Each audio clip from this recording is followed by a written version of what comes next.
এক অক্ষরের ছোট শব্দ মা, এমন মধুর শব্দ অভিধানে আর দ্বিতীয়টি নেই। এই শব্দের মধ্যেই লুকিয়ে আছে পৃথিবীর সব মায়া, মমতা, অকৃত্রিম স্নেহ, আদর ও ভালোবাসা। অথচ সেই ভালোবাসা ও নারীর সম্পর্কে বাধা হয়ে দাঁড়িয়েছিল রাজনৈতিক কাঁটাতার। দীর্ঘ ৭ বছর বিএনপি চেয়ারপারসন ও সাবেক প্রধানমন্ত্রী বেগম খালেদা জিয়ার সঙ্গে সশরীরে সাক্ষাৎ হয়নি বিএনপির ভারপ্রাপ্ত চেয়ারম্যান তারেক রহমানের। অবশেষে তার এই কষ্ট ও আক্ষেপ ঘুচতে বসেছে। সব ঠিক থাকলে উন্নত চিকিৎসার জন্য লন্ডন যাবেন বিএনপি নেত্রী। আর এর মাধ্যমেই ৭ বছর পর গর্ভধারিণী মাকে সামনাসামনি দেখতে পাবেন বিএনপির এই ভারপ্রাপ্ত চেয়ারম্যান। জানা গেছে কাতারের আমির Sheikh Tamim bin Hamad Al থানির পাঠানো বিশেষ এয়ার অ্যাম্বুলেন্স ফ্লাইটে মঙ্গলবার রাত ১০টায় লন্ডনের উদ্দেশ্যে ঢাকা ছাড়বেন খালেদা জিয়া। এরই মধ্যে সফরের সব প্রস্তুতিও সম্পন্ন হয়েছে।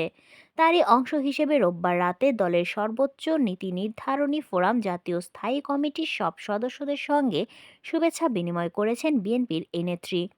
বেগম খালেদা জিয়ার এবারের বিদেশ যাত্রার সফর সঙ্গীর বিষয়ে আনুষ্ঠানিকভাবে কিছু জানানো না হলেও চিকিৎসক, পরিবারের সদস্য এবং দলের গুরুত্বপূর্ণ নেতারা সহ অন্তত ২৫ থেকে ৩০ জন তার সঙ্গে যেতে পারেন বলে দলীয় সূত্রে জানা গেছে। বিএনপির সূত্রে জানা গেছে লন্ডনে বড় ছেলে তারেক রহমানের সঙ্গে কিছুদিন থাকার পর যুক্তরাষ্ট্রে যাবেন খালেদা জিয়া। এরপর সেখানকার মেরিল্যান্ডের পূর্ব বাল্টিমোরে অবস্থিত জনস হপকিন্স বিশ্ববিদ্যালয় হাসপাতালে চিকিৎসা নেবেন তিনি।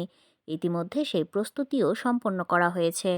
এর আগে খালেদা জিয়ার বিদেশ যাত্রা নিয়ে অন্তর্বর্তী সরকারের পররাষ্ট্র উপদেষ্টা তৌহিদ হোসেন জানিয়েছিলেন, সাবেক প্রধানমন্ত্রী হিসেবে পররাষ্ট্র মন্ত্রণালয় খালেদা জিয়া ও তার যাত্রা সঙ্গীদের ভিসা প্রাপ্তিতে সহযোগিতা প্রদানসহ বিষয়টি তদারকি করছে।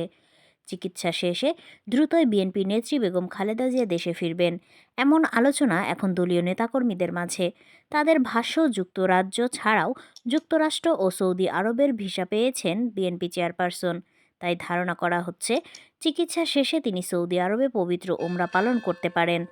আর সবশেষ মায়ের সঙ্গে বিএনপি ভারপ্রাপ্ত চেয়ারম্যান তারেক রহমানও একত্রে দেশে ফিরতে পারেন।